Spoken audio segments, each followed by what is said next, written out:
Guys, kalian pada suka makan buah nggak? Harus loh, karena buah ini baik untuk kesehatan. Salah satunya adalah buah pisang.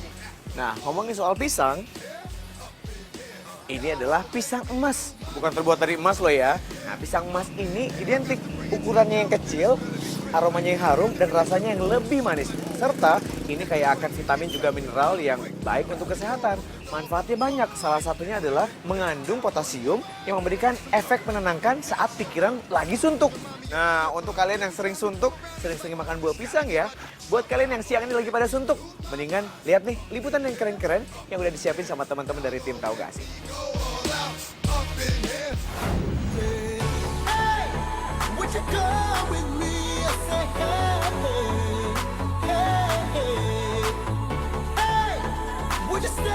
Guys, kita lagi di Desa Sembalun, Kabupaten Lombok Timur, Nusa Tenggara Barat.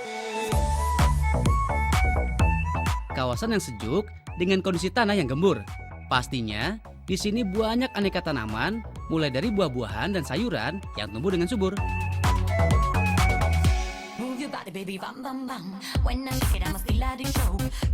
Gak heran kalau masyarakatnya memanfaatkan hasil tanam dengan membuat aneka olahan makanan. Salah satunya dodol. Yaps, kali ini dodol yang dibuat adalah dodol dari labu siam, guys. Nama labu siam diambil karena tanaman ini datang dari Siam atau Thailand, guys. Bentuknya yang sederhana, ternyata punya kandungan yang gak sesederhana itu loh. Ada asam folat yang baik dikonsumsi oleh ibu hamil tuh, guys. Selain itu, termasuk makanan yang rendah kalori dan kolesterol tuh. So, bisa mengontrol tekanan darah, guys. Tapi sayang, gak bisa mengontrol perasaan aku sama kamu. Iya, kamu. Hai. Habis nemu labu siam, kita cari sapi liar.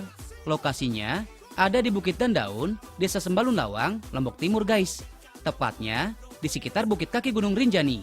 Kali ini, perjalanan ditemani Pak Haji Mus sebagai pemilik sapi dan Om Leo. Kita perlu perjuangan juga nih, menaiki bukit, melewati hutan. Hahaha. Kebayangkan kalau pemilik sapi harus setiap minggu menemui sapi-sapi mereka. Wah, bisa sehat tuh naik turun bukit. Hahaha. Guys, tangga dan pagar yang kita temui ini adalah pembatas antara ladang warga dan sapi yang berkeliaran.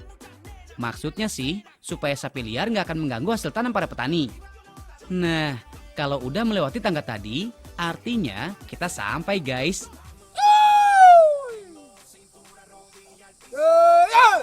Ternyata sapinya harus dipanggil tuh. Cara memanggilnya unik, guys. Sapi-sapi ini udah dipelihara sejak kecil tuh, guys. Ternyata mereka wajib minum air garam. Botol yang berisikan air garam ternyata jadi nutrisi untuk mereka, guys. Air garam dipercaya jadi vitamin tambahan agar mereka tetap sehat dan kuat. Aduh, sabar ya, Pi. Minum pelan-pelan, jangan rebutan. Anyway, sampai lupa deh kasih pertanyaan. Kira-kira kenapa ya, guys, sapi makannya rumput? Kalian tahu sapi? Tahu. Bunyinya gimana? Mau Makanannya sapi apa? rumput. Nah, tahu nggak sih kenapa sapi makanan utamanya rumput sih? Karena lebih banyak mengandung karbohidrat. Oh gitu. Kenapa sapi nggak makan nasi? Nasi juga karbohidratnya tinggi. Ya, makanya terlalu lapar.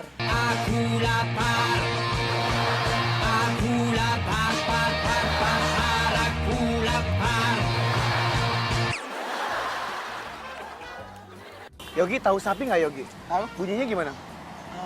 Mo. Apa? Mo. Gimana coba sapi bunyinya?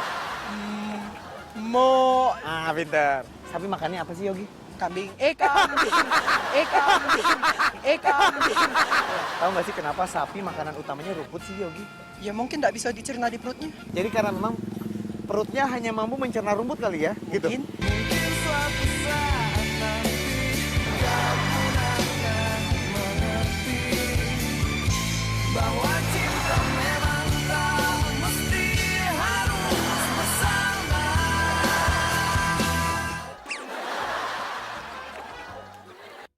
Sapi merupakan hewan herbivor atau pemakan tumbuhan, yang lebih spesial lagi dia sebagai hewan memamah biak, di mana hewan ini dilengkapi dengan struktur gigi rahang untuk merenggut sehingga cocok untuk mengambil rumput sebagai makanannya. Tahu nggak apa itu memamah biak guys? Itu loh pemakan tumbuhan yang mencerna makanannya dua langkah. Pertama, dia akan menelan bahan mentah. Lalu dikeluarkan lagi makanan yang udah setengah dicerna dari perutnya guys. Bukan dimuntahkan ya guys, tapi dimasukkan ke dalam mulut. Nah, baru deh dia kunyah lagi, supaya lebih lembut. Sampai beberapa kali tuh prosesnya. Untuk rumput yang sama, bisa sampai 3 kali loh.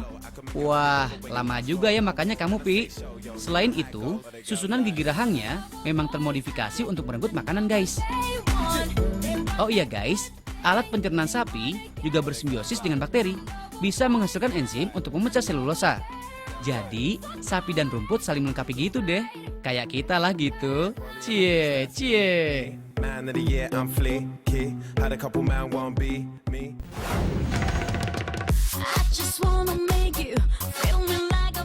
Guys, Pulau Lombok termasuk destinasi wisata pilihan sejuta umat. Yoi dong, karena banyak menawarkan pesona yang membuat mata terpana. Mulai dari daratan, lautan, sampai pegunungan. Semua jadi satu kesatuan. Dan meninggalkan kenangan. Apalagi kalau ada kamu. Iya, kamu. Hai. Gak hanya soal alam. Di kota Mataram juga meninggalkan jejak budaya yang bisa kita selam. Di sini, anak mudanya juga gak kalah kreatif guys. Buktinya, sekumpulan anak muda di sini membuka kafe yang jadi wadah berkumpulnya anak gaul Mataram gitu deh. Give it to me, I'm worth it. Baby, I'm worth it. I'm worth it. Menunya ada nasi rinjani. Nasi yang dibentuk menyerupai gunung ini disajikan dengan ayam suwir yang diselimuti sambal khas Lombok pedas. Dia juga nggak sendirian. Ada mie pedas dan roti bakar coklat pisang sebagai tambahannya. Guys, coba bikin yuk. Pilih ayam yang masih baik ya. Cirinya, seratnya halus, di antara serat dagingnya nggak ada lemak. Baru kita siapkan bumbu sambalnya nih. Pastinya, sambal jadi ciri khas warga Lombok ya guys. Setelah bumbu sambalnya matang dan ayamnya siap, baru kita kolaborasikan keduanya guys. Just give me you. Just give me you. That's all I wanna do. Tambahan sayuran melengkapi tampilan dan rasanya guys. I'ma give it to you. I may take a lot of stuff. Tempat ini terinspirasi dari kegiatan pencinta alam yang sering mendaki gunung. Punya makna giongan. Artinya sih, ayunan. Pantesan aja ya guys, tempat duduk yang disediakan terdiri dari beberapa kain sebagai ayunan. Ya, ceritanya jadi hemoknya guys. Hemok udah ada dari abad ke-16 guys. Nama hemok diambil karena tempat tidur gantung ini awalnya terbuat dari tenunan pohon hamak guys. Dan sekarang, hemoking jadi tren dan lifestyle gitu deh guys. We drive so far to get away. Never look back. We don't Nah, sekarang kita ke Rinjani benerannya yuk guys. we'd escape. Sebelum pendakian, kita harus benar-benar melakukan persiapan yang matang ya. Baik fisik, mental, dan perlengkapan tentunya. Nah, kalau semua udah siap, kita tancap. Guys, tas yang dibawa saat pendakian berbeda dengan tas ransel untuk traveling biasa ya guys. Tas carrier ini bisa menampung peralatan dalam jumlah banyak dan berat. Tentunya, desainnya dibuat menyesuaikan kebutuhan para pendaki guys.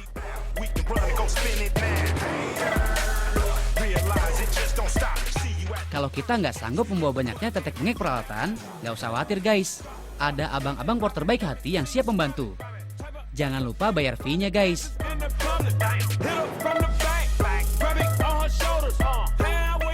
Saat memulai perjalanan pertama, kita bakal disambut dengan padang savana yang cantik dengan pemandangan gagahnya Gunung Rinjani di depan mata. BTW, tahu nggak sih apa itu savana? Tahu nggak sih apa itu savana? Savana itu padang rumput yang luas mungkin ya. Padang rumput yang luas. Maria, Gue malah nggak tahu. coba kalau kata dia sih padang rumput yang luas. Kalau kata Maria? Kayaknya nama temen aku deh. Aku punya teman, teman sepermainan.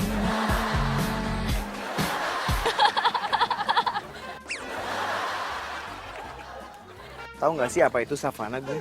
Mengenai apa itu mas? Ya terserah, Agung kalau dengar savana ingetnya apa? Savana. Safari mungkin.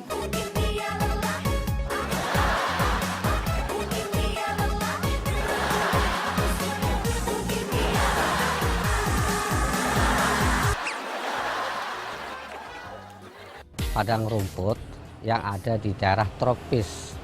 Tentu dengan ciri utamanya adalah vegetasi didominasi oleh rumput-rumputan dari suku Gramine atau disebut juga suku Poaceae.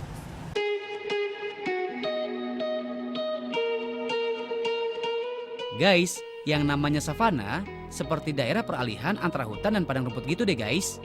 Ada beberapa pohon ukuran besar atau berupa semak belukar guys. Contohnya kayak di sini nih. Pada titik awal pendakian, ada savana yang luas, menemani perjalanan sebelum bertemu dengan pos berikutnya. Jalur pendakian via Sembalun jadi pilihan karena treknya lebih mudah dilalui dibandingkan jalur lainnya guys. Ada 3 pos yang bakal kita lewati. Menuju pos pertama, jalurnya masih datar dan aman guys. Hanya menempuh 2 jam perjalanan. Dari pos 1 menuju pos 2, sekitar 1 jam aja guys. Di sini kita bisa istirahat sejenak untuk makan siang guys.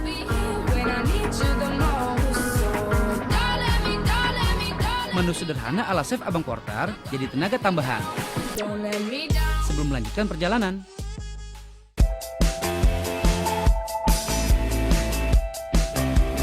Medan berikutnya nih guys yang PR. Butuh waktu sekitar 6 jam guys. Gak cuma itu, ada 7 bukit yang wajib kita lewati. Waduh, tetap semangat kakak. Sayangnya, cuaca lagi berkabut ya guys. Jadi pemandangan gak begitu terlihat. Tapi, keuntungannya terhindar dari panas terik matahari dan debu. For your info nih guys, Rinjani jadi gunung yang paling sering didaki wisatawan mancanegara loh guys. Ini dia nih, yang namanya Bukit Penyiksaan. Dinamakan penyiksaan karena kita butuh perjuangan melewatinya. Tanjakan yang gak ada ampun jadi tantangan.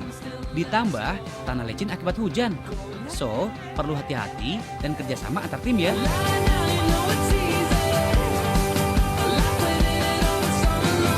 Akhirnya, kita sampai di Pelawangan. Tuh guys, udah banyak tenda yang berdiri dan berjajar rapi. Di tempat inilah kita bermalam sebelum mendaki puncak pada esok dini hari. Waktu yang pas untuk menuju puncak adalah dini hari guys, supaya kita bisa melihat matahari terbit. Oke guys, langsung aja kita menuju summit. Di sini tantangan terberatnya guys. Selain gelapnya malam, medan pijakan berupa pasir lembut membuat kaki sulit melangkah guys. Ditambah tanjakan yang semakin terjal harus kita lewati. Wah, makin lengkap perjuangannya tuh. Perlu kesabaran dan kekuatan nih. Karena waktu tempuh sekitar 4 jam perjalanan guys. Apalagi puncak Rinjani dikenal punya tingkat kesulitan yang tinggi guys. Tapi semua itu bisa dihadang dengan tekad yang kuat untuk sampai puncak. Dan yeay, akhirnya bersyukur ketika sampai puncak. Semua terbayar dengan pemandangan cantiknya Rinjani. Bendera tahu nggak sih? Siap dikibarkan teman.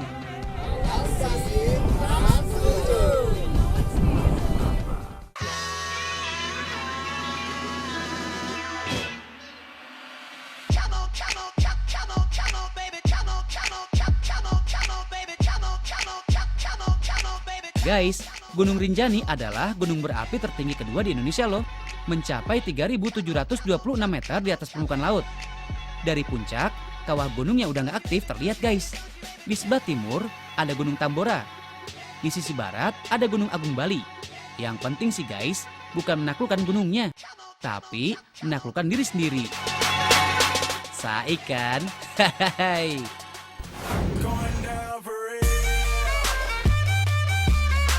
Setelah ini, masih ada info lain dari Tahu Nggak Sih ya guys?